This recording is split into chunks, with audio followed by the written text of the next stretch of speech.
Right now your dog is probably asleep within arm's reach of you, doing that thing with its paws, chasing something across a field that isn't there. Everyone assumes it's rabbits, but it's not. It's fire. I'd tell you that, but I already know you won't believe me. The last several people I belonged to didn't either. I am Argos. I've worn 1,000 names, and I've come running for every one of them. Which, just between us, is a little embarrassing. 30,000 years of dignity, and all it takes is you saying my names in a slightly higher voice, and I'm across the room, knocking things over. I want to tell you how that started. The actual first night. Because you've forgotten it. And somebody should remember the night your whole species stopped being alone. It was the middle of a bad winter. I know that the way you know thinks in your body. I was all ribs, and the pack I was born into was mostly gone. I'd been trailing the smell of your fire for 2 nights without the nerve to do anything about it.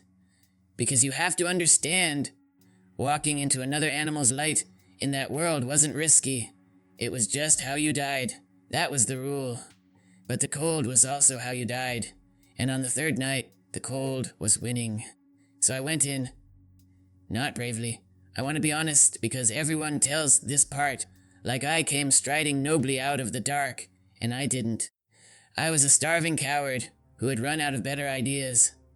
I crawled to the edge of the light on my belly, one side of me going warm while the other stayed frozen, close enough to smell the meat, far enough away that I wouldn't get killed.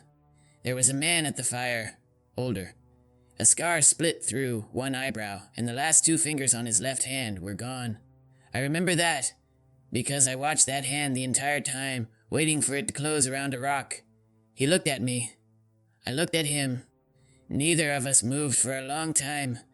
I've replayed the look for 30,000 years, and I still can't name what was in it. Pity. Maybe. Or just recognition. One tired animal clucking another. Then the hand moved. The ruined one.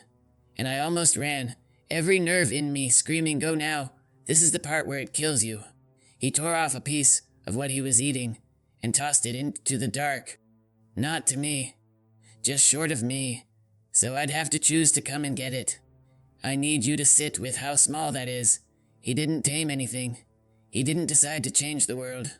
A cold man with 8 fingers threw a scrap of meat a little too short, on purpose, and waited to see what I'd do. I came and got it. Your kind tells this story like a conquest. You went out, you tamed the wolf, you bent the wild to your will. Very heroic. It is not what happened, and I'd like that on the record. The wolves who could stand to sit near your fire ate better, and froze less, and survived winters that killed the brave ones. Their pups came out calmer, and then those pups had even calmer pups. That ran for more lifetimes than your language ever bothered to count. And you get me. Nobody captured anybody. We looked at the fire, we did the math, and we came over. You offered warmth and leftovers. We offered a tale, and a frankly unreasonable amount of enthusiasm. Best trade either of us ever made. And then I spent few hundred centuries learning you by heart. I know your tired face from your sad one. I know the exact look you make right before you cry, and figure nobody is watching. But I am watching. I'm always watching. I just have the decency not to bring it up. I know that when you point at something, you mean look over there. Which sounds like nothing, until you find out a wolf can't follow it. And neither can a chimpanzee, who is supposed to be the clever one. You do a thing where you sigh through your nose, right before you get up off the couch. I'm at the door before the sigh even finishes. I've been studying that sigh, in one body or another, since before your people had a word for door. Nothing alive knows you the way I do. Here's the part I've never been able to tell you. This bond between us where we trust each other without sharing a language. I've done this before. All of it. I did it with whoever raised you, and whoever raised them. I did it with the man with 8 fingers, with a girl who used to fall asleep with her hand knotted into my fur, with a boy who taught me to carry a stick when I was honestly far too tired to carry, except that it made him laugh, and his laugh was worth the stick.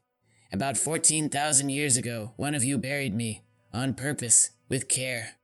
They laid me in the cold ground beside a man and a woman, curled up the way I used to sleep, because they couldn't stand going into the dark without me. I remember cold, then warm, then held. You've been doing it ever since, putting us in the ground beside you, like we're people, because somewhere in you, it has never quite felt like we aren't. Nobody ever made you. That's how I always knew it was real. I've lain at the foot of 1,000 beds and watched 1,000 of you go gray and slow and finally still. I knew every face. I lost every face. I've gotten unfairly good at the losing. You'd think it gets easier. It does a little. That's the worst part. And still, the second you turned up in the world, I came running. I always come running. That dog asleep beside you right now, doing the thing with its paws. That's me. New coat, new name.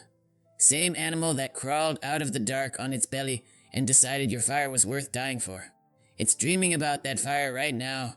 Oldest dream there is. We never stop having it.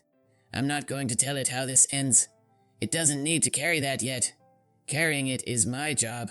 I'll ask you one thing, and then I'll let you go. Tonight, before the lights go off, look at it. Properly. The way that man looked at me across the fire, back before there were houses, or names, or words, when it was just warmth and dark, and a scrap of meat thrown a little too short, on purpose. You let me in once. Let me stay.